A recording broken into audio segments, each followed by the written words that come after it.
దేశ రక్షణ రంగాన్ని బలోపేతం చేయడంపై దృష్టి సారించిన చైనా అందులో భాగంగా అధునాతన వ్యవస్థను సిద్ధం చేస్తోంది. ప్రపంచంలో ఎక్కడ నుంచి క్షిపణులను ప్రయోగించినా వాటిని పసిగట్టి సమర్థంగా ఎదుర్కోగల రక్షణ కవచాన్ని తయారు చేస్తోంది. ఇది కథన రంగంలో ఓ మేలి మలుపు కానుందని నిపుణులు అభిప్రాయపడ్డారు. ఇజ్రాయెల్కు చెందిన ఐరన్ డోమ్ తరహాలోనే గోల్డెన్ డోమ్ను నిర్మాణం చేయనున్నట్లు అమెరికా ప్రకటించగా, అంతకుముందే చైనా ఈ అధునాతన రక్షణ కవచాన్ని సిద్ధం చేస్తోంది. ప్రపంచంలో ఎక్కడి నుంచి క్షిపణులను ప్రయోగించినా వాటిని పసిగట్టి సమర్థంగా ఎదుర్కోగల రక్షణ వ్యవస్థను చైనా సిద్ధం చేస్తోంది. Distributed early warning detection big data platform గా చెప్పుకునే ఈ గగనతల కవచం యుద్ధరంగంలో మేలి మలుపు కానుందని చైనా మీడియా సంస్థ పేర్కొంది. దీనికి సంబంధించిన ఒక నమూనా వ్యవస్థ ఇప్పటికే సిద్ధమైనట్లు సదరు మీడియా వెల్లడించింది. ప్రపంచ దేశాల కదలికలపై కన్నేసి ఉంచే మొట్టమొదటి క్షిపణి రక్షణ కవచంగా ఇది అవుతుందని వివరించింది.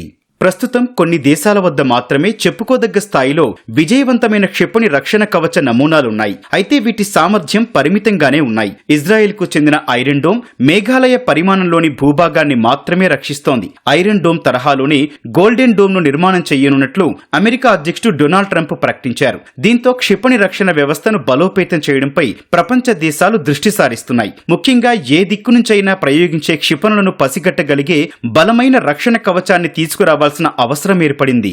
నలుదిక్కుల నుంచి క్షిపణి దాడుల నుంచి కాపాడుకోవడం అనేది చాలా సంక్లిష్టమైన ప్రక్రియ. ఇది చాలా వ్యయంతో కూడుకున్న వ్యవహారం. క్షిపణి రక్షణ వ్యవస్థకు శత్రు అస్త్రానికి సంబంధించిన వేగం, పరిధి, క్షిపణి గమన మార్గాలే అతిపెద్ద సవాల్. ప్రత్యర్థి ప్రయోగించే ఖండాంతర క్షిపణులు ధ్వనితో పోలిస్తే 20 రెట్లు వేగంతో ప్రయాణిస్తాయి. అందువల్ల వాటిని గుర్తించి మధ్యలో అడ్డుకోవడానికి తక్కువ సమయం ఉంటుంది. ఈ నేపథ్యంలో ప్రత్యర్థి క్షిపణి ప్రయోగాన్ని సకాలంలో పసిగట్టడానికి వందలాది ఉపగ్రహాలు అవసరం ఉంటుంది. నింగి, నేల, సముద్రంలో సెన్సార్లను ఏర్పాటు చేయాలి. శత్రువు ప్రయోగించే క్షిపణుల కన్నా మరింత వేగంతో దూసుకెళ్లే ఇంటర్సెప్టర్ క్షిపణులను సిద్ధం చేయాలి. శత్రు క్షిపణుల్లో బహుళ వార్హెడ్లు ఉంటాయి. ఇవి ప్రధాన క్షిపణి నుంచి విడిపోయి బహుళ లక్ష్యాలపై దాడి చేయగలవు. ఇంటర్సెప్షన్ వ్యవస్థలను బోల్తా కొట్టించడానికి వాటిలో కొన్ని ఉత్తుత్తి వార్హెడ్లు కూడా ఉంటాయి.